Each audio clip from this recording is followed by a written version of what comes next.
banyak diberikan nikmat, yaitu nikmat iman, nikmat Islam, nikmat kesehatan dan kesempatan, sehingga kita sama-sama dapat melaksanakan sholat subuh secara berjamaah. Semoga seluruh rangkaian ibadah kita di pagi hari ini diterima oleh Allah Subhanahu wa Ta'ala. Salawat serta salam kita sampaikan kepada junjungan kita Nabi besar Muhammad Sallallahu Alaihi Wasallam. Semoga kita mendapat syafaatnya di yaumil qiyamah. Amin. Amin ya rabbal alamin. Bapak Ibu jamaah yang dirahmati Allah Subhanahu Wa Taala, insya Allah yang akan mengisi kajian subuh kita pada pagi hari ini yaitu Mukarram Kiai Haji Al-Ustaz Amin Ramli MA. Alhamdulillah beliau sudah ada di tengah-tengah kita, dan tidak terasa kajian kita pada hari ini adalah kajian terakhir di tahun 2022 ini, karena nanti Sabtu depan kita akan kajian subuhnya masuk di tahun 2023, dan tidak terasa kita selama di tahun 2022 kita telah melaksanakan kajian subuh sebanyak 52 kali lebih. Semoga seluruh apa yang kita ikuti selama kajian subuh mudah-mudahan dapat meningkatkan keimanan dan ketakwaan kita kepada Allah Subhanahu wa Ta'ala. Bapak Ibu jamaah yang dirahmati Allah Subhanahu wa Ta'ala, sebelum kita masuk kajian subuh, saya ingin menyampaikan bahwa tidak terasa kita juga sebentar lagi akan memasuki bulan suci Ramadan. PKM senantiasa berupaya untuk memberikan rasa kenyamanan beribadah kepada para jemaah sekalian, dengan salah satunya yang dilakukan oleh DKM adalah dengan mempersiapkan diri, dan saat ini kita telah mengganti seluruh sound system yang ada di masjid kita ini dengan mengganti ampli, terus speaker, kabel-kabel semuanya sampai di menara, dan kita telah menghabiskan biaya kurang lebih 12.500.000 dalam perbaikan ini. Dan kita telah mempunyai cadangan 2 ampli ya. Sekarang ini kita ada 3 ampli, jadi ketika ada nanti kabel kita masih ada 2. Baik Bapak Ibu sekalian, nanti di akhir kajian kita berikan kesempatan kepada jamaah untuk sesi tanya jawab 1 atau 2 pertanyaan. Nanti silakan diajukan sesuai dengan tema yang disampaikan oleh guru kita. Kepada beliau kami persilakan.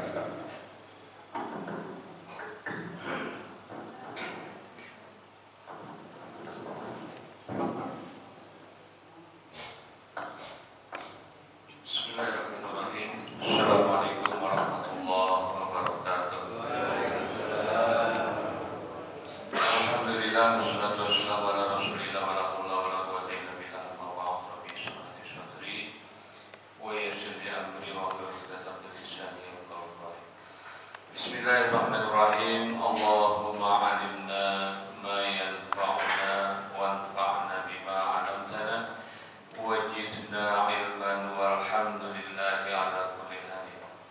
Sadaqallah sadaqa Rasulullah sallallahu alaihi wasallam. Bismillahirrahmanirrahim. Saya akan menyampaikan hadis ke-15 dari hadis Arba'in. Jadi kalau di pesantren ini biasanya ada di setiap pesantren hadis Arba'in.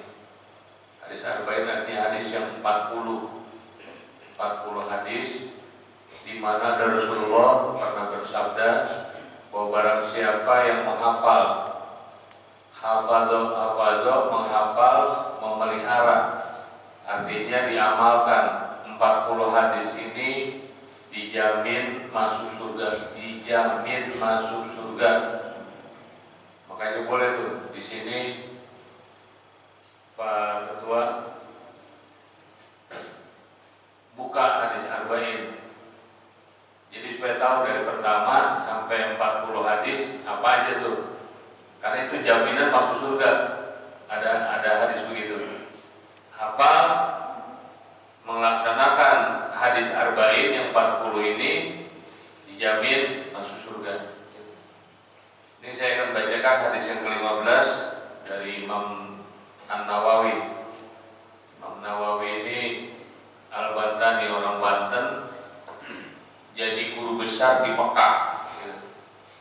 Jadi orang Indonesia banyak sekali tuh guru besar di sana, ya. Termasuk dari Kalimantan banyak itu, dari Banten, dari banyak lah, Jawa Barat banyak. Jadi guru besar di Mekah. Luar biasa. Bismillahirrahmanirrahim. An Abi Hurairah radhiyallahu anhu, dari Abi Hurairah radhiyallahu anhu, semoga Allah meridhai daripadanya. Abi Hurairah ini sahabat Rasulullah Shallallahu Alaihi Wasallam, artinya orang yang hidup bersama Rasulullah, orang yang hidup di saat ada Rasulullah, dan beliau ini termasuk salah seorang ulama yang dekat sekali dengan Rasulullah. Jadi kemana Rasulullah pergi dia yang awal. Abi Hurairah. Anna Rasulullah Shallallahu Alaihi Wasallam, qala wa Rasulullah Shallallahu Alaihi Wasallam bersabda, man kana yu'minu billahi wal yawmil akhir,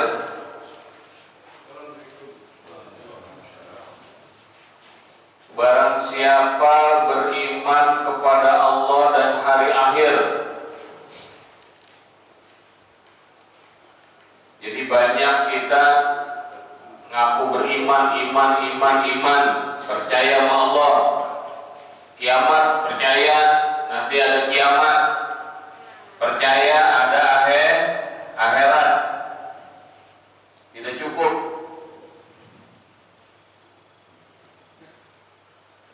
Tidak cukup kita mengatakan bahwa kita beriman, tidak cukup mengatakan bahwasanya kita percaya, tidak cukup.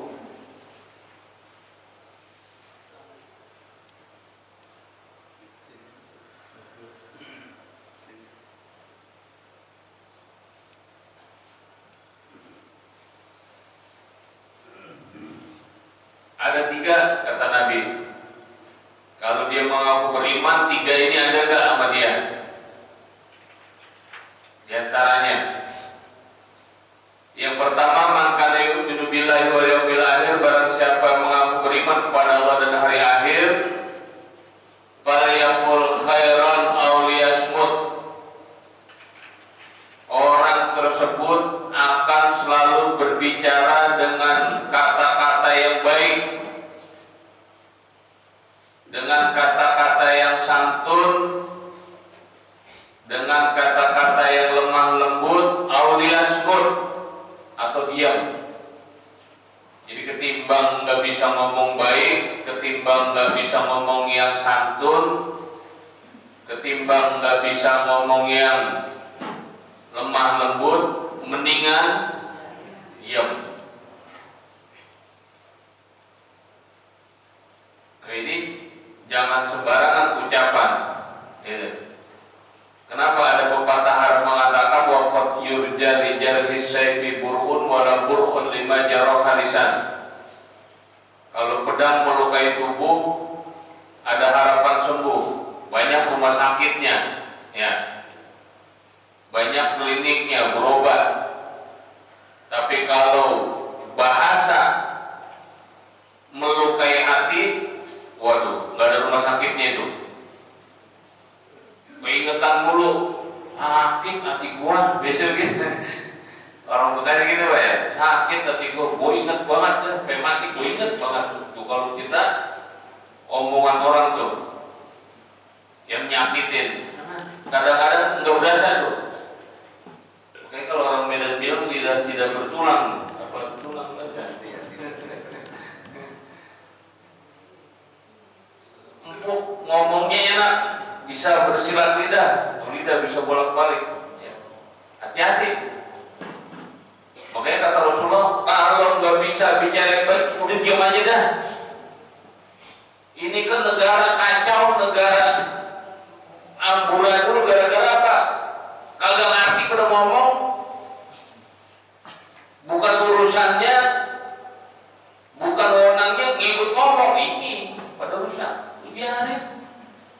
pemerintah yang ngomong, ya.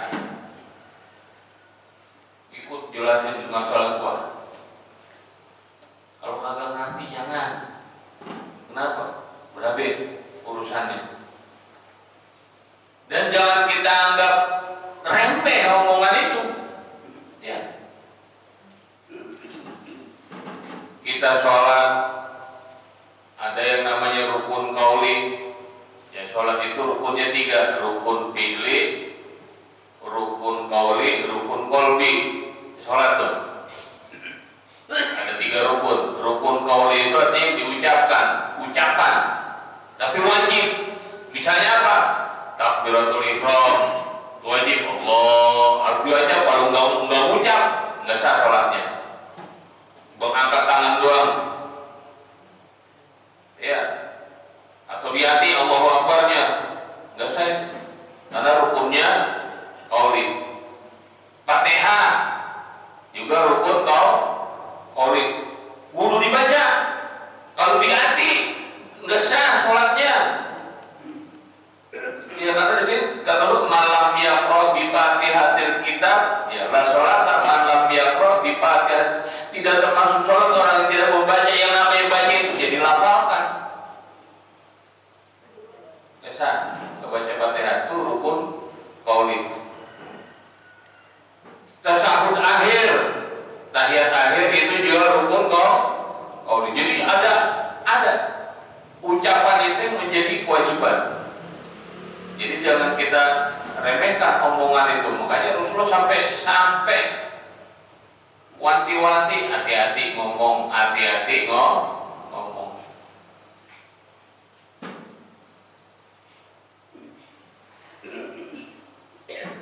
Kita bisa halal sama istri, ya. Waktu nikah, tiba gara-gara apa? Omongan. Saya terima nikahnya dan kawinnya, kan gitu. Coba kalau nggak ngomong, sah nggak? Kagak boleh. Gara-gara ngomong saya terima nikahnya dan kawinnya, sah. Jadi istri kita, banyak anak kita, banyak cucu kita, gara-gara apa? Omongan. Orang berpisah, cerai begitu juga, omongan. Ya, udah saya cerai kamu, talak, udah jatuh talak. Walaupun cuma omongan, walaupun belum diurus ke pengadilan, sudah talak. Ya. Ya, cuma kalau talak tadi, satu misalnya belum jatuh iddahnya 3 bulan 10 hari 100 hari boleh balik, nggak usah nikah. Jadi dia cukup mengucapkan. Suami istri ini kalau suka kejadian ini ya. Tapi kalau udah lewat masa iddahnya, wajib nikah itu. Nggak bisa ngomong balikan, nggak bisa. Hati-hati di rumah tangga nih. Nih tempo-tempo ada kejadian, udah ngucap gitu, talak sama istri, udah lewat masa iddahnya, balik lagi. Nikah itu perlu nikah. Ya, walaupun baru talak 1, kan udah lewat. Itu dikasih kesempatan tuh 100 hari. Jadi kalau belum 100 hari, boleh tuh suami mengucapkan kata kembali. Maaf bu, kita balik lagi. Kita saling maafkan baik-baik, boleh. Tapi kalau udah lewat masa iddahnya, kudu nikah. Ya walaupun tidak harus ke KUA lagi, tidak. Tapi syaratnya. Ini kadang-kadang kita nggak ngerti itu. Ngucapin udah lewat masanya, ya baru balikan lagi, nggak boleh. Ucapan, termasuk kemarin, maaf, ada perayaan hari besar tetangga kita, ya. Oh saya ikut ucap, wah di bawah ucapin doang, Anda bisa halal sama istri karena apa? Ucapan. Anda bisa sama istri karena ucapan. Jangan sembarangan ucapan.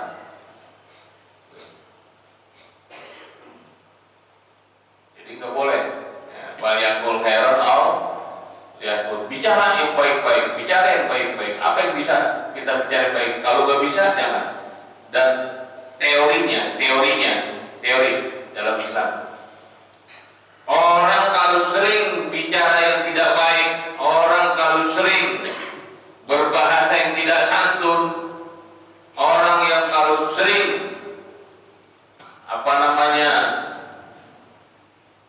ya tidak terarah pembicaraannya, ini mesti teorinya itu ada yang haram yang dikonsumsi, ada mesti.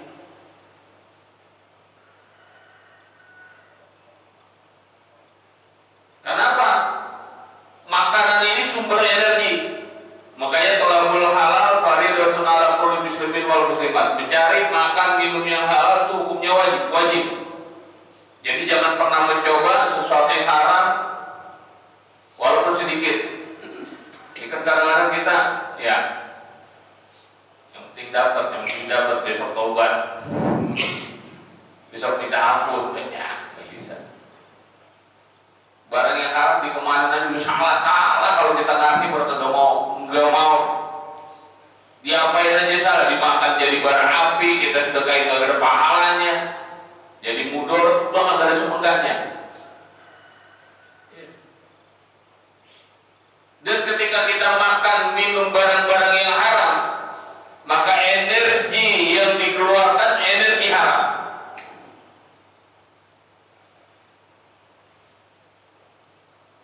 Misalnya seseorang makan minum sesuatu ya, dari makanan ini kemudian dicerna, al-ma'datu khawdul badani, di dalam ma'dah perut besar lambung kita dicerna.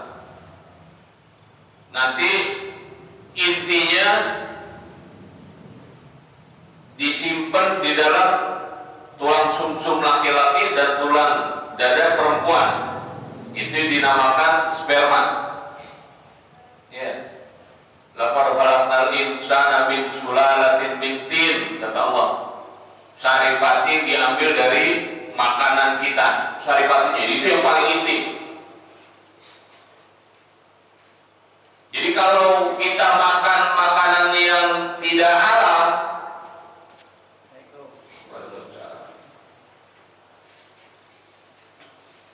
cikal bakal anak kita juga cikal bakal yang tidak halal. Makanya anak dari pesantren itu ada. Di kita begitu, belum saya pesantren, belum sholatnya agak, udah lulus pesantren. Ya, gurunya kan jadi ustaz, jadi kiai gitu. Ini sholat aja kagak lapor, wah itu mesti ya, iya bener. Akhirnya orang tuanya ngakuin bener. Saya dulu kerja di pelabuhan katanya, nyolong mulu. Ini teorinya gitu. Jadi kalau anak kita geblek gitu, anak kita agak semonten, jangan lupa ingat. Bahannya halal tadi bocah. Sama aja sering saya sampaikan, ini kalau orang Jepara ukirannya kan terkenal, bukan di Indonesia, mancanegara. Oh, bagus ukirannya. Tapi bahannya, kalau bahannya kayu jati, kayu kapur, cakep. Coba kalau kayu kapur diukir, cakep gak kira-kira? Lah saya ukirannya, ya, saya ukirannya. Bahannya nggak bagus sama nih anak begitu. Jadi jangan sekali mencoba barang yang haram, walaupun sedikit. Kenapa? Karena semuanya akan menjadi haram. Gara-gara sedikit. Ada istilah bahasa, susu sebelanga rusak gara-gara nila setitik.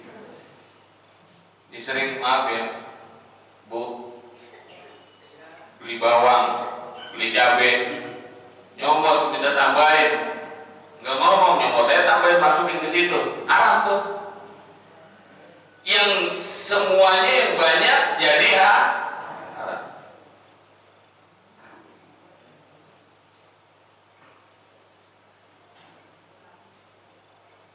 Kita beli pakaian, kalau kata Rasulullah 10 dinar, 1 dinar ada uang haram yang kita pakai ikut Makanya kadang-kadang jangan kita kalau berdoa, kenapa gak dikabul? yang kita makan haram, apa yang kita pakai haram. Itu penghambat.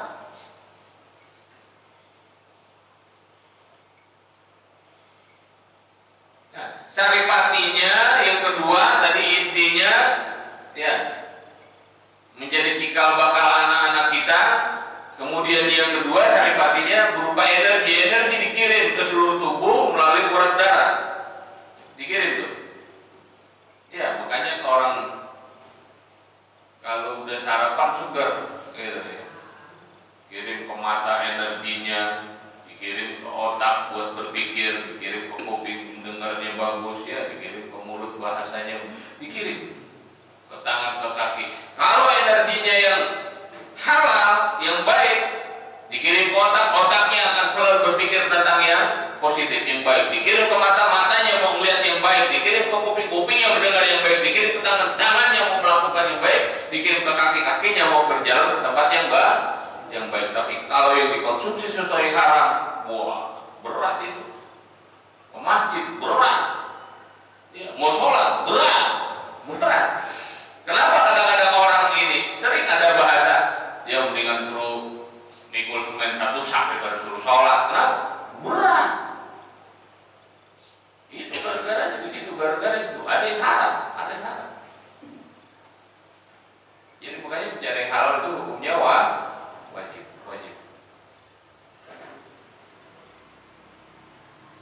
Kenapa orang tadi bisa berbicara dengan sesuatu yang kasar, bicara dengan sesuatu yang tidak baik, ya, tidak santun, karena musik, gitu aja. Ada yang haram yang masuk. Itu teori, ya, teorinya gitu. Ada sesuatu yang haram yang masuk.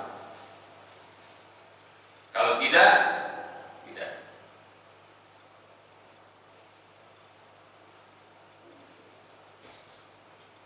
Makanya kata Allah juga dalam Al-Quran, simahum fi wujuhihim min asari sujud, ya.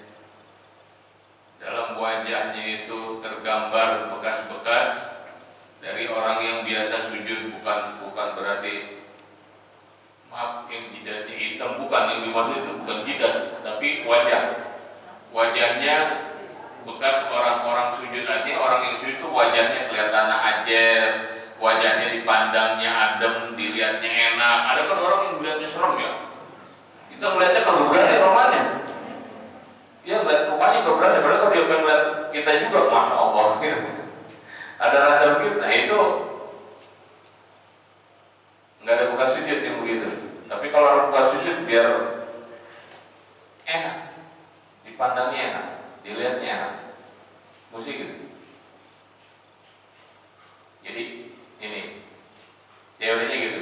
Falyaqul khairan aw liyasmut, berbicara yang baik atau diam. Bagaimana supaya bicara yang baik?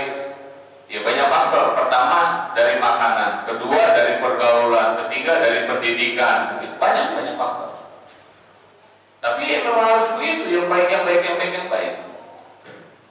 Kalau kita bergaul dengan orang-orang yang baik, bahasa kita baik. Tapi kalau bergaul dengan orang yang gak baik, ya bahasanya ikut-ikutan biasanya. Ikut-ikutan. Syukur-syukur kalau kita bisa mewarnai, khawatirnya kita diwarnai gitu. Makanya ada istilah jadilah ikan yang hidup. Kenapa? Karena ikan yang hidup tidak terkontaminasi. Ya, ikan bandeng hidup di laut air asin, kagak asin dia. Kenapa? Karena dia hidup. Coba kalau ikan yang mati digaramin jadi ikan asin. Ya, ikan asin itu kan ikan yang mati. Kalau ikan yang hidup, enggak akan asin dia. Walaupun hidupnya di laut, ikan tongkol enggak asin. Ikan bawal enggak asin. Kenapa? Karena hidup. Jadi jadilah orang yang hidup apa? Jasmani rohaninya hidup, jiwanya hidup. Kalau jiwanya udah mati, udah ikutin di mana dia berada. Tapi kalau orang yang jiwanya hidup, insya Allah dia akan memberikan warna dalam kehidupan kepada orang yang ada di sekitarnya. Jadilah orang yang hidup, ya, jiwa yang hidup. Itu yang pertama. Jadi orang yang mengaku beriman kepada Allah dan Rasulnya harus falyaqul khairan aw liyasmut. Lihat bicaranya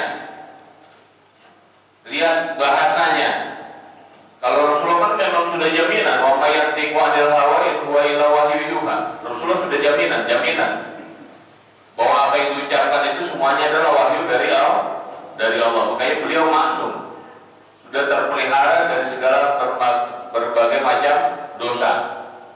Orang wahyu, omongannya wahyu, kan hadis omongannya Rasulullah. Hadis Rasulullah itu omongan Rasulullah.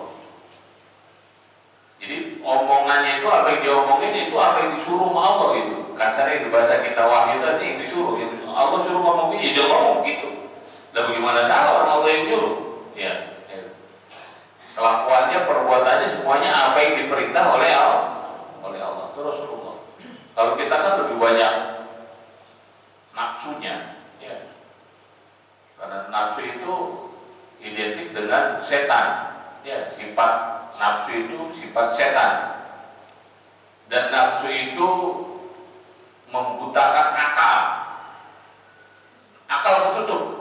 Orang kalau nafsunya duluan, akalnya ketutup. Biar pintar kayak apa kalau lagi marah, kayak orang bodoh coba omongannya, ya. Caci maki, segala kebun binatang itu keluar semuanya nama. Padahal orang pintar misalnya, tapi kalau lagi nafsu itu setan tidak. Akalnya ketutup. Jadi makanya, ya, kekang nafsu itu. Ini ibadah ini penting. Ibadah itu kan tarbiyah itu pendidikan. Seperti kita puasa itu kan disuruh untuk mengangkat nafsu puasa itu, ya. Maghrib kurang 1 menit, tahan, jangan nafsu biar di bawah 1 menit, gitu ya, misalnya. Itu kan membiasakan diri, mengekang hawa nafsu. Kenapa? Musuh yang paling besar dalam kehidupan itu ya nafsu.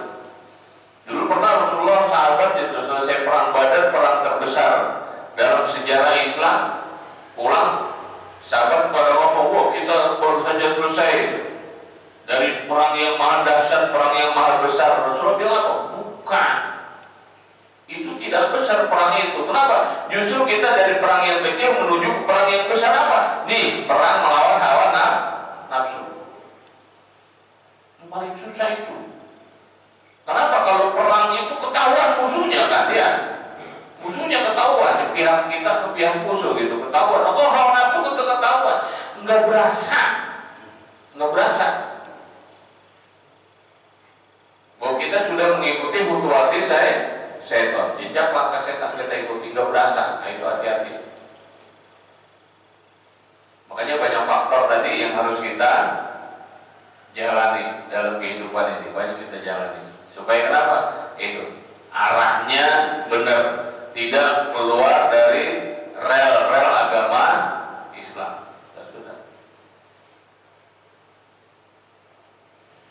Yang kedua, wa man kana yu'minu billahi wal yawmil akhir falyukrim jarahu. Barang siapa beriman kepada Allah dan hari akhir, dia harus menghormati tetangganya. Jadi kalau lihat orang beriman kepada Allah, lihat bagaimana tetangganya, nyaman gak punya tetangga dia, gitu. Enak gak punya tetangga dia. Kalau ada omongan-omongan yang kagak enak, berarti belum. Apalagi apa? Maaf ya, gue mah kalau kata ibu gue jual di rumah, gue pindah tangga, betah gitu. Misalnya. Waduh, repot itu. Falyukrim jarahu, hormati tetangganya. Berbaik-baik dengan tetangga. Kenapa? Itu saudara kita. Kalau ada apa-apa saudara kita yang jauh, yang saudara benar, ini tetangga. Kalau ada sesuatu tetangga dulu. Baik-baiklah dengan. Makanya Rasulullah perintahkan, ija tobah tamarah kotan pa'aksir ma'ahah wa ta'ahad jironaka. Kalau kamu masak sayur, banyakin tuh kuahnya supaya kebagian tetangga. Bagi, baunya doang. Apalagi kalau goreng ikan asin pun santer banget baunya ya. Ikan asin, sayur asam, sama goreng jengkol, baunya mantap itu. Kebagian tetangga emang enak hari-hari ya. Bagi kagak, ya. Belum. Rasulullah jadi begitu. Lihat, kalau orang memang benar beriman kepada Allah dan hari akhir, bagaimana dia bertetangga? Nyaman gak tetangganya punya tetangga dia? tetangganya nyaman, nah ini orang baik, bagus. Tapi kalau ada orang yang nggak nyaman tetangganya,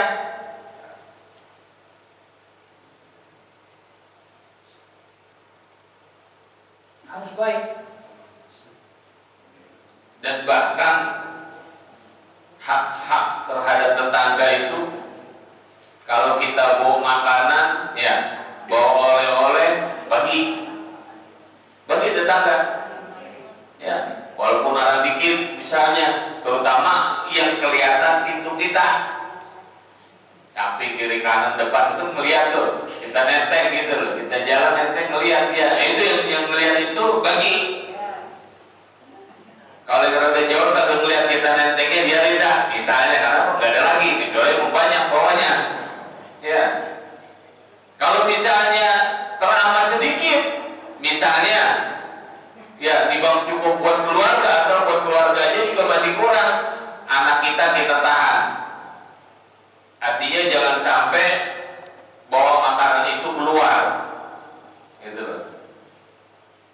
Emang beli es krim cuma 2 biji misalnya gitu, atau beberapa biji dibang buat keluarga arang atu gitu. Bocah udah kagak bagi tetangga, makannya keluar jilat-jilat temannya itu gitu ya, jilat-jilat ngeneng-ngeneng, bagi kagak ngeneng-ngeneng. Lah bocah nangis tetangga anaknya. Apa es krim, kata rumahnya kalau punya duit, bukannya dibeli, bocah ditabok pisan rumahnya. Ya, biasanya kan gitu. Kalau kita kagak punya duit, bocah minta sesuatu, tabok aja udah. Tuh, jadi kesian bocah. Jadi kalau bisa bagi, kalau nggak bisa bagi, ngumpet, jangan dikeluarin gitu. Ini lagi musim durian, bawa durian, makan durian, bagi kagak, kulitnya buang, enak aja biar orang biar dia tahu bahwa di durian tuh, misalnya, nggak boleh, jangan. Malah pernah ada membagi tapi menyakiti, wala tuji sodakot tikum bil mani wal aja, jangankan kau jadikan sodakomu menghilangkan pahala sodakomu dengan menyakiti dan menghitung-hitung, ngomong-ngomongin.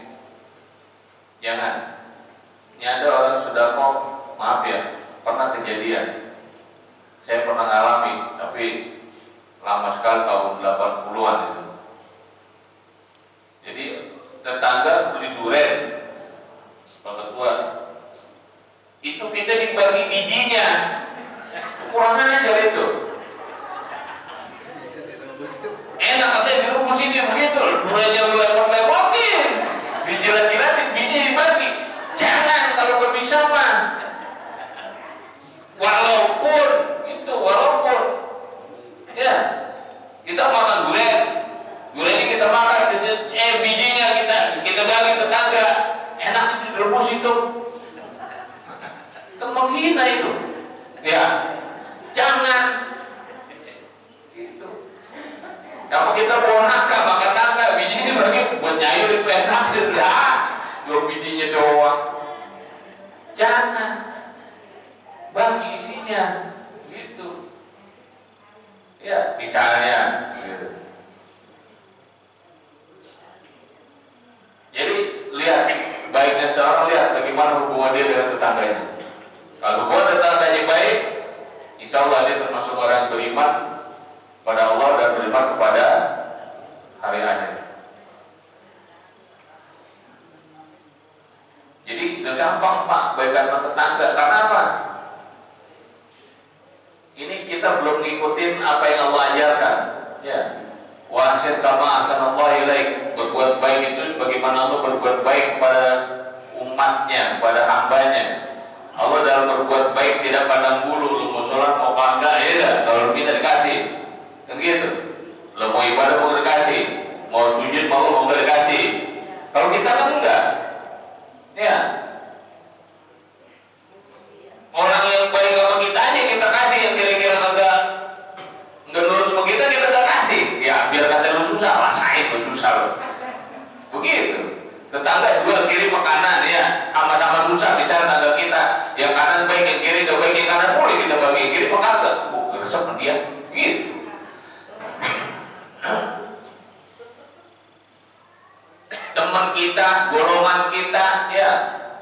Yang kita bagi paling bukan enggak? Jangan. Yang kita bagi orang yang terima kasihnya banyak, doanya banyak. Kalau yang nggak berterima kasih, besok apa kita? Ya, malas ngasih dia, maka berterima kasihnya bisa kasih. Tuh, ya.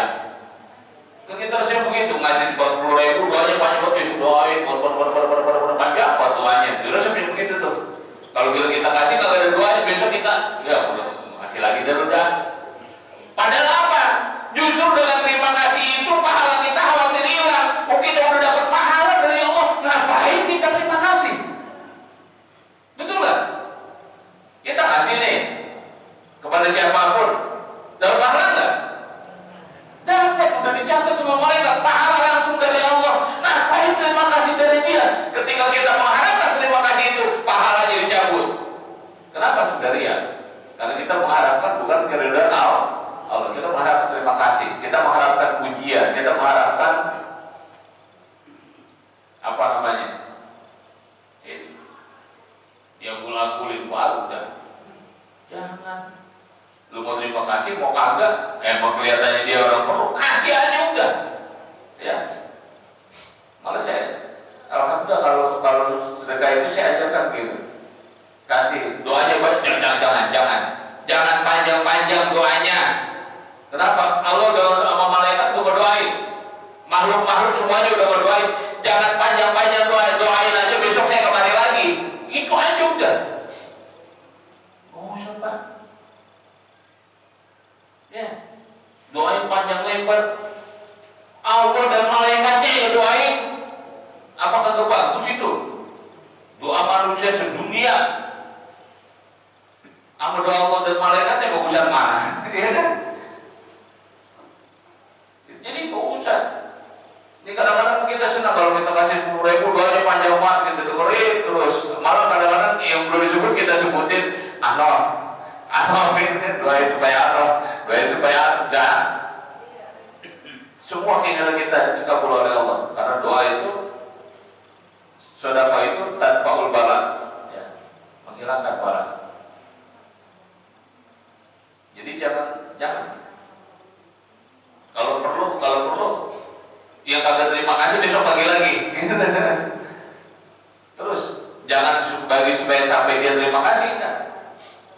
Ya, emang kita lihat dia butuh, dia kasih.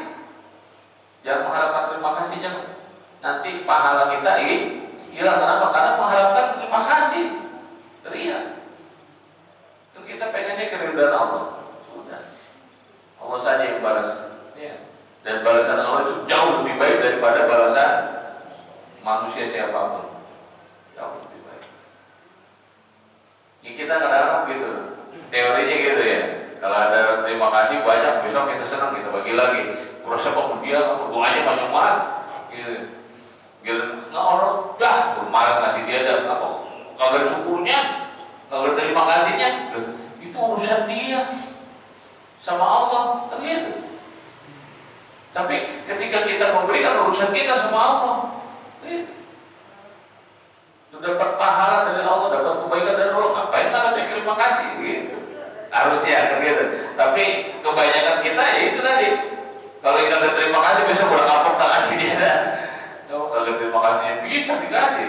Ya. Makanya Allah bilang dalam Al-Quran, Al-Baqarah wa asyid kama ahsanallahi ilaik. Berbuat baik, bagaimana Allah berbuat baik? Allah berbuat baik kepada siapa aja.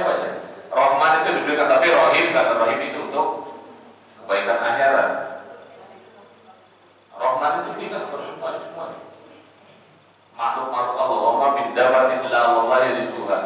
Sampai makhluk yang melata, ya, cacing dalam tanah, rezekinya semua dikasih Allah, dikasih. Dia berbuat baik begitu. Kenapa? Kita mengharapkan keridhaan Allah, keridhaan Allah, bukan keridhaan dari. Kalau kita mengharapkan terima kasih dia, keridhaan dari dia, pujian dari dia, pahala hilang. Kenapa? Sudah ria. Ria itu tidak ada pahalanya. Hati-hati. Makanya pernah saya sampaikan di sini, kalau nggak salah teori saya, teori karung bolong, ya, teori botol kosong. Kita ini kan botol kosong, manusia fitrah, lahir nggak bawa apa-apa. Ini kayak botol penuh kita isi, isi dengan kebaikan-kebaikan. Apa isinya? Gitu. Kalau isinya air putih ya mungkin 3.000 seliter, ya aqua gitu. Kalau kita isi dengan madu mungkin 300.000 sebotol. Kalau kita isi dengan parfum mungkin 3 juta sebotol, gitu. Isinya apa kita isi? Kebaikan untuk menghadap Allah Subhanahu wa Ta'ala. Dan teori norm bolong itu kamin syaimin laisa tidak ada pahalanya kecuali lapar dahaga. Kenapa? Itu karung borong.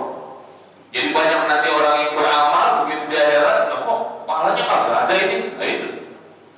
Orang yang rajin ke masjid, kenapa? Karena dia ngatain orang yang ke masjid, ya bagaimana masuk surga? Masjid kagak pernah kelihatan. Jangan, surga urusan Allah mau punya kita. Ya, memang masuk surga dari situ aja jalannya. Kan banyak jalan menuju surga. Jangan dia suka ngatain. Belum tentu kita paling benar. Ya, jangan. Tugas kita ngajak. Nah itu ngajak. Kalau dia belum ke masjid ajak. Bagaimana jangan ngatain. Orang belum berbuat baik, ajak berbuat baik, jangan dikatain. Lu bagaimana mau masuk surga? Kelakuan lu kayak begitu apa? Nah, ujungnya dia makin jauh, lanjut dah, gitu. Ya, kayak orang yang bunuh 99 orang itu begitu nanya terakhir, wah apa bisa dong? Dibunuh aja lagi, ujungnya mati kita. Ya, gara-gara omongan, hati-hati. Gitu. Paling kerja yang kedua. Yang pertama berkata baik atau diam kalau tidak bisa berkata baik. Yang kedua menghormati tetangga, ada hak dia, hak tetangga. Ya, ada tetangga. Yang ketiga wa man kana yu'minu billahi wal yawmil akhir falyukrim dhaifahu. Barang siapa beriman kepada Allah dan hari akhir, hormati tamunya. Tamu itu membawa rezeki. Ya, ada hadis seperti itu, tamu datang bawa rezeki, pulang bawa penyakit. Ya, bawa bala. Ada begitu. Ini ada tuh sahabat kita juga begitu tuh. Banyak kejadian. Pernah sahabat itu istrinya lapor kepada Nabi. Nabi ngapa? Laki saya bukan main dah. Tamu asal baru nyampe aja, mah kopi. Ya kagak tahu kopi kagak ada, gua ngutang warung misalnya itu ya. Dia main apa kalau perintah doang mah kopi ada tamu gitu kan ya. Kadang laki kan suka begitu. Kalau tamu mah kopi, dulu bini kagak ada kopi di rumah. Laki juga kagak ngasih duit, itu udah habis misalnya apa yang ngutang tetangga. Akhirnya lapor ke Nabi, laki saya bukan main dah. Kalau ada tamu, ya itu kan menghormati tamu, ya. Kalau tamu mah kopi, orang kok biarin aja ngobrol aja udah. Misalnya gitu. Rasulullah tersenyum. Kemudian, ya besok saya datang ke rumahmu. Benar. Besok Rasul datang, tamunya ada aja tuh. Ya mungkin dia RT kali ya. Ada tamunya itu apa siapa gitu ya. Ada tamunya. Terus Rasulullah berdoa, dibukalah mata si tuan rumah tadi. Hijabnya dibuka kasar. Begitu tamu pulang, tamu datang itu malaikat ngawal ikut. Dan di situ ada doa assalamualaikum, ya, waalaikumsalam doa. Malaikat rahmat ikut. Begitu tamu pulang, itu si ibu tadi ngeliat virus pada ikut tuh, segala corona, bukan berarti ngikut sama tamu. Kalau ngikut sama tamu kita kagak mau tamu. Besok kok kagak mau tamu kan corona ngikut. Gitu. Artinya ngikut pergi gitu, bukan ngikut sama dia, bukan sama tamu, bukan. Coronanya begitu, dari rumah itu balanya pergi, wabahnya pergi, penyakitnya pergi. Tuh menghormati tamu. Ya jadi luar biasa. Makanya kalau ada tamu hormati, tapi ya dengan kebaikan ya. Jangan sampai wa la tubtilu sadaqatikum bil mani wal adha. tidak menyakiti orang. Tamu kita suguhin, ya, tapi bahasanya agak enak. Ngopi bang, ngopi. Ya, ente makan kalau dulu bukan ngopi, kalau punya kopi, gitu misalnya ya. Ente dulu makan kopi, kalau punya kopi, tahu itu kopi. Nggak enak itu, nyakitin. Atau ngasih makanan, ya, ini baru dikirim kemarin dari Australia, atau dari Arab, atau dari mana, enak ini kalau bukan beli, belah, ongkosnya aja mahal. Ngatain, kagak enak itu, kita mau balapan juga, kagak biarin bertahan dah, enak.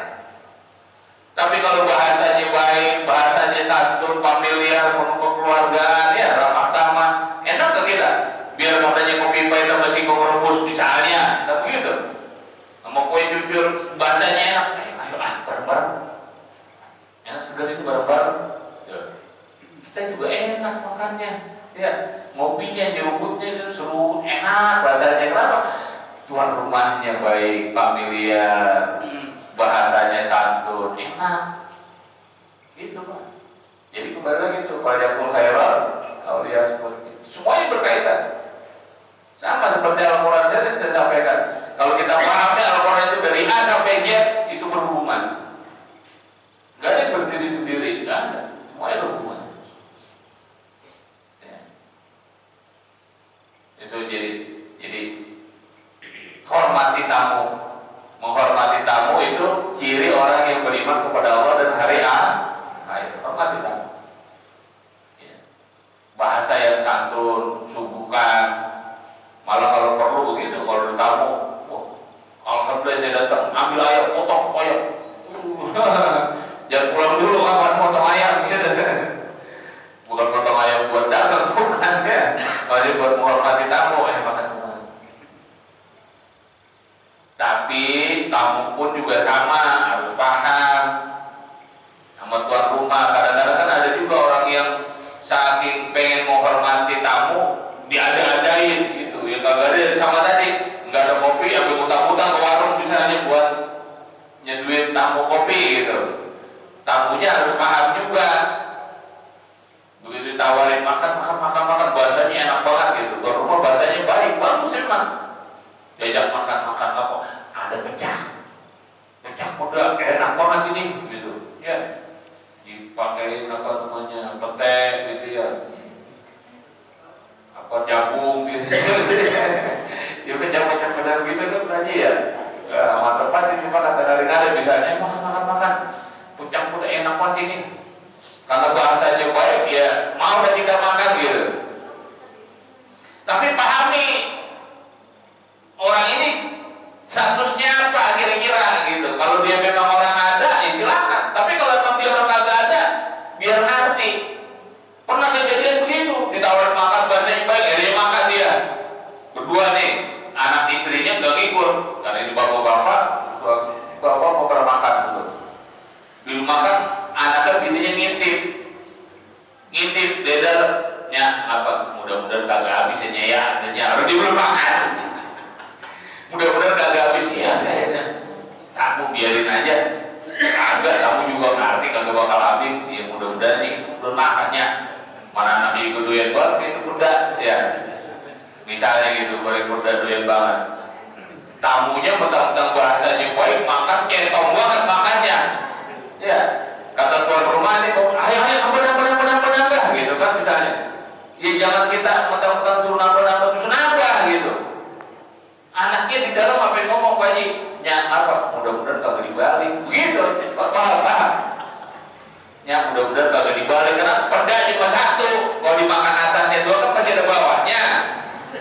Jadi anaknya doanya gitu, mudah-mudahan jangan dibalik, jangan atasnya dimakan, bawahnya diberi juga. Habis ya tinggal tulang doang kepala.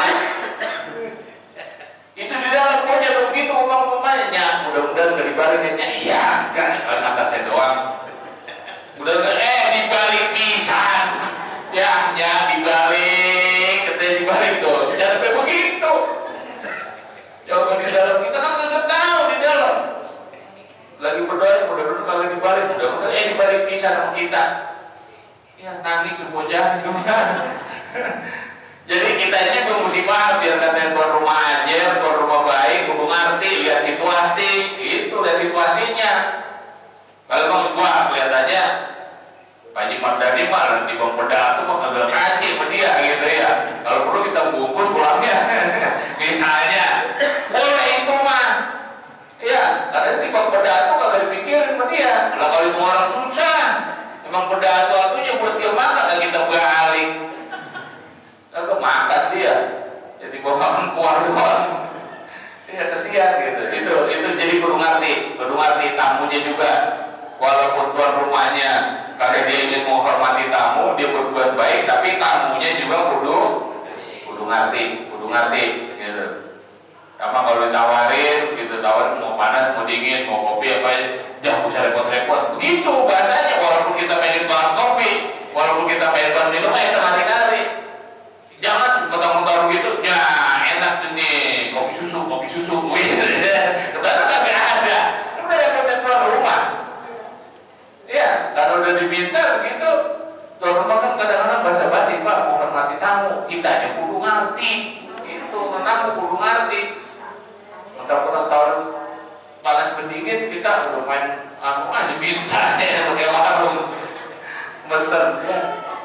Kudu ngerti. Jadi saling memahami itu. Falyaqul khairul aliyasmut, yang pertama cirinya berkata baik, berkata santun, atau diam. Kalau nggak bisa ngomong baik, itu diam. Jadi orang beriman pada Allah dan hari akhir. Kedua, menghormati tetangganya. Ya, falyukrim jarahu.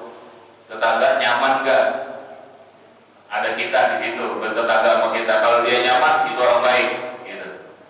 Yang ketiga, bagaimana dia terhadap tamunya? Ya, kalau dia menghormati tamu, menghargai tamu, memperlakukan baik ke tamu, itu orang baik. Itu aja. Lihat kita namu ke rumah orang, berasa Pak, mau orang miskin, mau orang kaya, ya. Asal kita namu ketahuan itu. Asal kelihatannya romannya dia kurang senang, nah ini. Gitu. Bisa juga gara-gara kita datang pinjam mulu, gitu misalnya. Gue tahu agak layak rumah gitu. Warung pemutang mulu, gue tahu. Ya misalnya, tapi tetap aja. Harusnya berbuat baik itu yang pahalanya gede. Ya, jadi jangan mengharapkan terima kasih, karena kita sudah dapat pahala dari Allah Subhanahu. Itu aja yang mudah-mudahan ada manfaatnya. Rawahu Bukhari Muslim, diriwayatkan oleh Imam Bukhari dan Muslim. Hadis ini hadis sahih. Oh ya, silakan.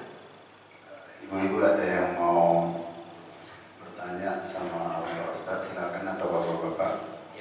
Ya, silakan. Mungkin pernah saya tanyakan masalah tadi riya ya. Artinya kita beribadah tapi riya itu termasuk syirik kecil. Itu benar kan? Riya termasuk syirik kecil. Sebetulnya ada yang bilang begitu, ada yang enggak. Kalau saya sih tidak termasuk syirik kecil ya. Kalau syirik kecil itu bagiannya lain lagi, artinya syirik kecil itu kan yang menyekutukan Allah, gitu, menduakan Allah. Syirik itu dari kata syarikah, jadi menduakan. Makanya Allah marah. Ya maaf ya, jangankan Allah, maaf Bu ya, bini aja diduain marah gak Bu? Marah, padahal kita yang ngasih. Ya, Haji, kita ngasih belanja ke bini kita duain marah. Apalagi Allah yang ngasih segalanya ke kita duain. Wajar lah kalau dia marah. Makanya Allah marah kepada orang yang syirik kecil itu, misalnya ini kayak pakai batu cincin misalnya. Waduh, kalau kagak di gitu ya. Akhirnya begitu batunya ketinggalan, dia mau ke pasar datang buat pulang dulu itu. Pulang dulu ngambil cincinnya itu sirkul asghar nggak boleh. Sama termasuk apa namanya, ada burung tweet dulu ya, wah nikmatin gitu kan dulu ya. Atau ada kupu-kupu tamu nih, kupu-kupu gondang ada, wah tamunya orang gede, hotel lagi kredit misalnya ya, atau debt collector datang misalnya. Jangan, itu nggak boleh, itu sirkul asghar. Itu sirkul asghar. Kalau sirkul akbar lagi ya, pendukung KP itu udah sirkul akbar, itu nggak boleh tuh ya. Mahata kahinan pasal mancair ujibat aku tahu arba'ina laila. Barang siapa yang datang ke dukun, cuma kalau sekarang diganti bahasanya orang pintar, ya. Iya, biar gak kelihatan, wah lu dukun, enggak, orang pintar, gitu. Berarti yang datang orang blon, iya blon dong. Kalau orang pintar datang orang blon, masa orang pintar datang orang pintar, nggak mungkin. Jadi mesti ada hitam ada putih, ada lawanan gitu. Datang orang pintar, yang datang orang blon. Makanya jangan suka datang orang pintar, kedukun. Nah, kita orang blon berarti gitu ya, jangan. Itu orang yang datang ke dukun itu pas Allahu Akbar ketika dia bertanya sesuatu, ujiban aku taubat orang benar. Sholatnya, puasanya, zakatnya, hanya ibadahnya nggak diterima. 40 hari 40 malam nggak diterima. Wa ijamana bima qala faqad kafara. Ketika kita percaya, mantap ini, sakti ini dukun gitu ya. Kafir,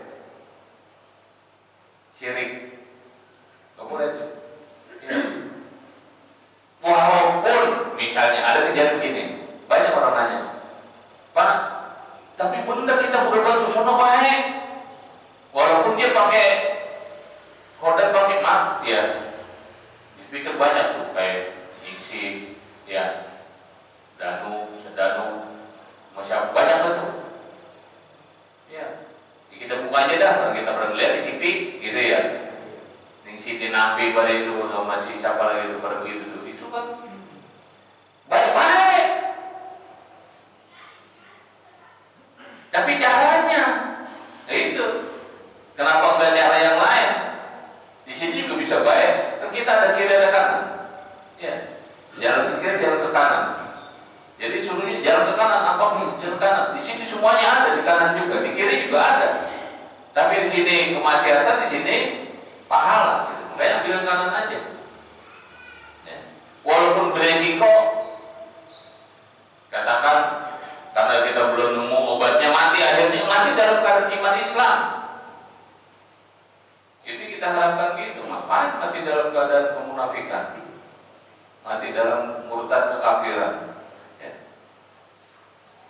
Jadi janganlah, karena yang diketahui oleh bangsa jin juga itu kan yang sudah berlalu, yang belum dia juga nggak tahu sama Pak. Cuma teori. Kalau kayak orang Jawa primbon gitu, itu kan biasanya kalau begini gitu. Nah itu bisa iya bisa tidak. Misalnya mendung, biasanya kalau mendung hujan, ya gitu loh. Itu sama aja begitu. Jadi dia juga menduga, si jin itu menduga biasanya kalau mendung hujan, tapi kan bisa hujan bisa enggak. Mau hujan, ya kebenaran gitu, bukan berarti karena dia hebat. Gitu gejalanya kan bisa kelihatan, tapi belum tentu. Jangan mendahulukan Allah. Gitu. Kecuali yang sudah lalu bisa dia tahu. Jin bisa tahu. Kenapa? Dia umurnya jauh lebih panjang dari kita. Umurnya ribuan tahun. Mungkin zaman Majapahit ada yang masih hidup sampai sekarang tuh jin. Dia tahu ceritanya zaman kali ini, dia tahu pokoknya diceritain. Ya silahkan aja, kita juga bisa tahu baca buku. Ya, iya kan? Coba ada baca buku sejarah, cuma kita tahu ceritanya.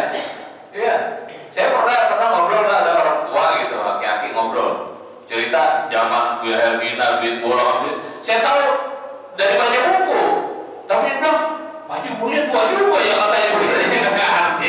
Dari kata lebih tua dari dia, kenapa? Dia aja nggak tahu, tapi saya bisa tahu gitu. Kenapa? Om saya baca buku. Cerita zaman Mesir kuno juga kita tahu, bisa tahu. Bahkan cerita Nabi Adam kita tahu. Bukan berarti kita lebih tua, tapi baca banyak cara. Kalau dia karena memang ngalamin, bangsa jin dalam umurnya lebih panjang daripada kita, gitu. Ke belakang dia bisa tahu, tapi ke depan sama rahasia Allah. Nggak tahu dia bakal bagaimana ke depan enggak. Jadi kalau bapak dia ngomong begitu terus benar, yaitu tadi kebenaran sama aja kayak gini. Karena kita lihat mendung kan bisa hujan bisa tidak, benar dong. Hujan entar kalau turun hujan bukan berarti dia nurunin, karena kebetulan gejalanya ada gitu. Sama kayak primbon itu hitung-hitungan begitu, bukan berarti terus harus begini enggak. Tapi umumnya kalau begini biasanya begini gitu. Ya, mudah-mudahan paham.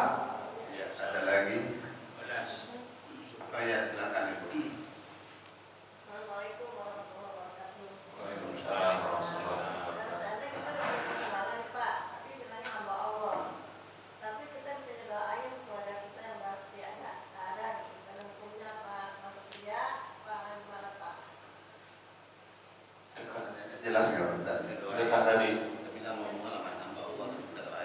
Silakan aja, tapi ini teorinya yang harus dipahami. Kalau semua kan innamal a'malu binniyat, tergantung niat, ya. Kalau niatnya kita merangsang orang lain, merangsang orang, itu silakan. Sedekah, diumumin masjid biasanya, alhamdulillah 100.000 dari Bapak Ano, ini kita kirimin Fatihah. Itu supaya merangsang orang lain, artinya ada orang yang nilai status sosialnya, ekonominya di atas dia, supaya si Al-Majid 100.000, lu 1 juta, ya gitu loh. Supaya merangsang itu silakan. Tapi teorinya gini, ini saya gambarkan. Ketika seseorang berbuat baik, ya, seorang anak berbuat baik, pahalanya pasti ngalir kepada orang tua. Nggak usah pakai diniatin. Itu pasti itu. Kenapa? Karena kita bisa berbuat begini karena gara-gara dia. Mandala ala herpalahu bisul ajrin fa'ilihi. Pahalanya sama. Ngalir. Begitu juga kebalikannya, anak maksiat mulu, dosa mulu, kagak semua. Dosanya dapat orang tua. Makanya banyak orang tua terhalang masuk surga gara-gara anak. Itu begitu. Sebaiknya nggak usah, hamba Allah aja. Malah kan disuruhnya tangan kanan ngasih, tangan kiri nggak usah tahu, suruhnya gitu. Di zaman Sultan Al-Ma'mun pernah ada satu cerita, mungkin pernah saya ceritakan atau belum di sini. Ada seorang kakek tua renta sekarat di pinggir jalan, masyarakat nggak ada yang mau ngurusin. Sultan Al-Ma'mun ketiga waktu itu sedang melakukan perawatan perjalanan ke ini. Ada orang sekarang orang pada diem aja, nggak diurusin. Ditanya, ini siapa? Ini si Ano, rumahnya sono. Nah ini kenapa nggak ngurusin? Kok orang kagak bener, Pak? Karena dia nggak kelihatan sultan gitu, nyamar jadi rakyat biasa. Orang kagak bener ini. Ini orang-orang semuanya ngomong itu orang kagak bener. Nggak bener bagaimana? Wah, asal seminggu sekali tiap malam minggu beli minuman keras. Ini dia. Orang kelihatan di tent itu minuman keras dibawa dari warung, dibeli minuman keras. Terus kedua, kenapa? Rajin banget tempat pelacuran. Ya, karena orang lihat gitu. Wah, sering ke sono gitu, ya. Kalau dulu ada keramat tunggal, sering ke keramat tunggal, misalnya kelihatan orang itu tahu, kenal dia. Jadi begitu dia sekarang, kagak diurusin. Jadi setelah kamu tanya rumahnya di mana sono, didatangilah ke rumahnya, ditanya istrinya, ada istrinya, Bu, itu bapak sono, iya biarin Pak, nggak apa-apa. Loh, kok nggak apa-apa? Suaminya sekarang di pinggir jalan gak diurusin, karena saya yakin nanti orang besar yang ngurusin dia. Begitu istrinya ngomong, kok bisa? Masyarakat aja udah mau ngurusin, kenapa orang besar yang ngurusin dia? Masyarakat nggak tahu Pak, saya tahu, saya istrinya. Sultan mau bilang, masyarakat cerita, ini orang sering beli minuman keras, ini orang sering datang ke tempat pelacuran. Istrinya membetulkan, betul, apa yang dilakukan suami saya seperti itu. Tapi kok ibu bilang, dia ini orang baik. Istrinya bilang, suaminya orang baik. Dan nanti dia akan diurus oleh orang besar. Sultan Al-Ma'mun ini sampai bingung. Kok bisa begitu? Ibu punya keyakinan. Kenapa? Karena orang tidak tahu, saya tahu. Dia beli minuman keras bukan untuk diminum, tapi apa? Untuk mengurangi orang yang mabuk. Jadi begitu punya duit, dia beli minuman keras, diborong, dibawa pulang, sampai rumah dibuang. Orang yang harus minum satu keras, jadi cuma setengah keras misalnya, karena setengah keras untuk dibeli sama dia. Ada nggak kita kayak gitu? Nggak berani kita. Ya, Pak Rimin coba dapat masih beli minuman keras, nenteng-nenteng, wah orang kaget. Padahal di rumahnya dibuang. Supaya kenapa? Supaya orang mabuk berkurang. Terus orang bilang, kata Sultan bahwa dia sering ke tempat pelacuran. Iya betul Pak, dia sering ke tempat pelacuran, tapi bukan untuk melacur. Ngapain? Jadi dia datang ke sono, itu pelacur dibayar. Kamu semalam biasanya dapat berapa? 500.000. Saya kasih 500.000. Tutup pintu, jangan terima tamu. Tuh. Ada kita begitu. Datang ke tempat pelacuran, kita bayar, kita suruh tutup pintu. Wah, banjir. Ya, udah dibayar. Hah? Udah dibayar. Lemu wajib. Kalau kita belum nyampe di situ. Belum nyampe keberanian kita di situ karena kita masih mengharapkan orang menilai baik diri kita. Kalau dia sudah tidak, makanya akhirnya yang ngurus sultan, yang ngurus raja, yang ngurus pembesar kerajaan, yang ngurus kematiannya. Benar kata istrinya nanti. Saya yakin yang ngurus ini bukan orang sembarangan, orang besar yang ngurus dia. Sultan tadinya nggak percaya dia kok bisa. Tuh begitu dibuka, orang kagak tahu. Saya istrinya, saya tahu persis suami saya. Memang dia beli minuman keras, tapi bukan untuk diminum, supaya orang yang mabuk berkurang. Karena apa? Minumannya habis di situ. Apa sudah diborong tadi, sampai lupa dibuang. Pelacuran begitu juga. Berarti kita datang ke tempat pelacur, kita bayar suruh tutup pintu. Kamu sudah saya bayar, tutup pintu, jangan terima tamu malam ini. Nggak berani, gitu. Ya. Satu juga mau banjir tadi, kedua juga dilihat orang kita malu kan gitu ya. Waduh, malu kelihatan orang mah. Masa saya nongkrong di situ, misalnya gitu, datang ke situ, ya kelihatan kita masuk keluar ke tempat begituan aja juga kan orang sudah wah udah benar nih. Tapi dia seperti itu. Itu tadi sedekah seperti sebaiknya. Kenapa? Pahalanya sudah pasti itu, sudah pasti. Jadi ketika kita ngasih sedekah itu udah pasti, walaupun kita nggak niatin di buat orang tua kita, apalagi diniatin pahalanya buat orang tua kita. Nggak usah diniatin, semua kebaikan pasti ngalir pahalanya. Kenapa? Waladun soleh, solehah ini ATM buat orang tuanya. ATM. Setiap dia melakukan kebaikan, ngalir terus pahalanya, ngalir. Makanya bahagia orang yang punya anak yang soleh, punya anak yang solehah. Kenapa? Ngalir. Walaupun tidak diniatkan, walaupun dia berbuat baik, nggak diniatin itu dapat pahalanya sama seperti pahala dia, sama. Kenapa? Karena dia bisa begitu karena orang tuanya ngajarin kebaikan tadi, gitu.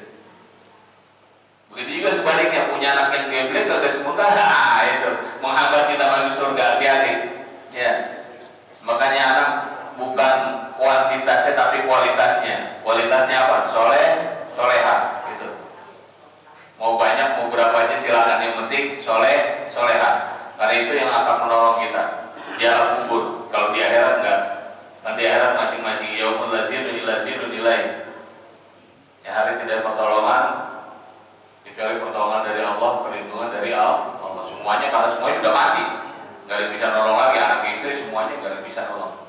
Tapi kalau masih dikubur, masih ada 3 tadi. Sedekah jariah, ilmu yang manfaat, anak-anak yang soleh-solehah. Gitu Bu. Jadi sebaiknya ya, kalau apalagi kalau kita ngikutin ilmu tasawuf itu tadi, seperti orang tua di zaman Sultan Al-Ma'mun itu, ya, sebaiknya nggak usah, sebaiknya sama seperti kita mengharapkan terima kasih, sebaiknya nggak usah mengharapkan terima kasih, sebaiknya nggak usah kita sebutkan. Kenapa? Takut nanti ada masukan riya, takutnya. Sudah berbuat baik saja, pasti itu ngalir, pasti pahalanya orang tua kita pasti dapat, nggak mungkin nggak, pasti dapat. Walaupun tidak diniatkan, walaupun tidak disebutkan, walaupun tidak dibaca Fatihah, ya, dibaca Fatihah kalau niatnya riya, hilang pahalanya.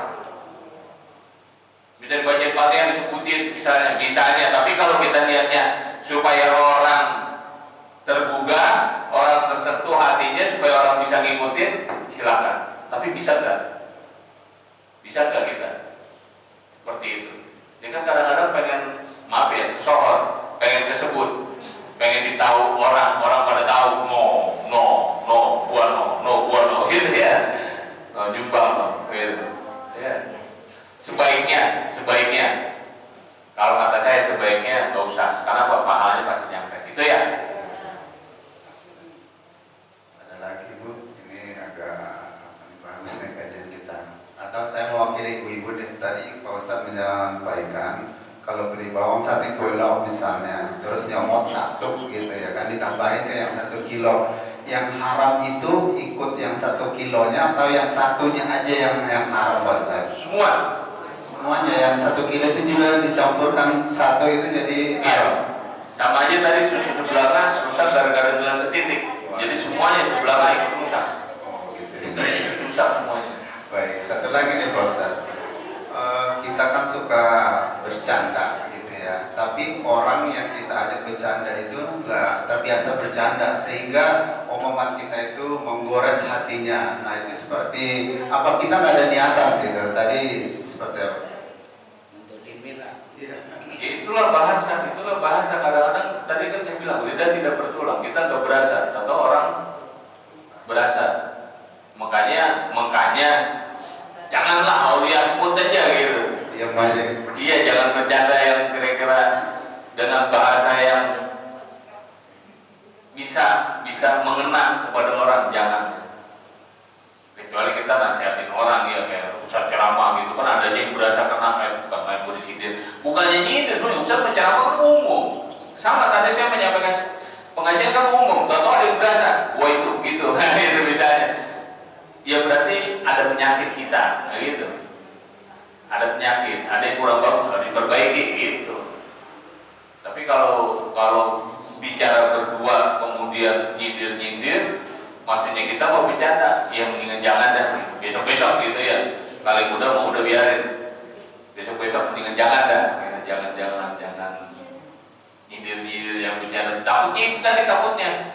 Atau paling tidak kalau kejadian minta maaf. Setelah selesai bicara, sering ngobrol, maaf ya kalau misalnya ente punya lain, pendapat lain, perasaan lain, pertimbangan lain, saya cuma bercanda misalnya gitu, baru itu selesai. Tapi kalau tidak ada permintaan maaf, dia masih sakit hatinya, waduh, itu yang dikhawatirkan. Jangan. Sebaiknya aulia semua. Baik, kepada segala macam itu dengan baca doa Allah SWT, mudah-mudahan apa yang kita pelajari tahu itu benar, kita mau benar, dan kalau itu salah kita mau juga bersalah, dan kita mau diberikan petunjuk dan hidayah sehingga kita melakukan kebenaran sebaik-baiknya dan meninggalkan kesalahan dengan sejauh-jauhnya. Dan mudah-mudahan segala niat baik kita dikabul Allah Subhanahu wa taala. Astagfirullahaladzim, astagfirullahaladzim, astagfirullahaladzim, ya Allah wujud. Allahumma shalli ala sayyidina Muhammad fil awwalin wal akhirin wa sallim ala kulli sahabat Rasulillah ajma'in. Bismillahirrahmanirrahim. Alhamdulillah alhamdulillah fi ni'amahu wa kafi mazidah. Ya rabbana lakal hamdu kama yanbaghi li jalali wajhikal karim wa 'ali sultani. Allahumma shalli ala sayyidina Muhammad wa ala sayyidina Muhammad sallallahu alaihi wa sallam min jami'il aqwali wal afal wa taqbilana biha jami'il hajat wa tutahhiruna biha min jami'i sayyi'at wa tarfa'una biha 'indaka 'ala darajat wa tuballighuna bi aqsal ghaib rabbana innaka sami'un qareeb mujibud da'wa ya qadiyal hajat. Allahumma lakal hamdu syukra wal kalmatu fadla wa anta rabbuna haqqan wa nahnu abidika harika wa tarakta zalika ahla. Allahumma ya muyassir kull asir wa ya jabir kull kasir wa ya sahib kull farid wa ya mughni kull fakir wa ya muhyi kull dhalim wa ya mahman kull mahid. Yassir alaina ya Allah kull asir fatisir wa asir alaika yasir.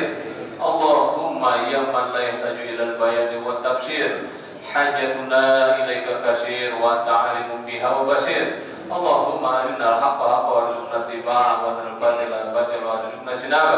Rabbana hab lana min azwajina wa dhurriyyatina qurrata a'yun waj'alna lil muttaqina imama. Allahumma ij'al hajajahuna jam'an marhuma wa tafarraqana min ba'di tafarruqan ma'suma. Rabbana ighfir lana wa liwalidayna warhamhum kama rabbawna shighara. Rabbana ya Allah atina fid dunya hasanah wa fil akhirati hasanah wa qina adzabannar. Wa sallallahu ala sayyidina Muhammadin wa alihi wasallam. Subhana rabbika rabbil izzati amma yasifun wa salamun alal mursalin walhamdulillahi rabbil alamin. Demikian kajian subuh kita pada pagi hari ini. Ini adalah kajian subuh terpanjang sepanjang 2022 ya. Mudah-mudahan dapat meningkatkan keimanan dan ketakwaan kita. Terima kasih. Assalamualaikum.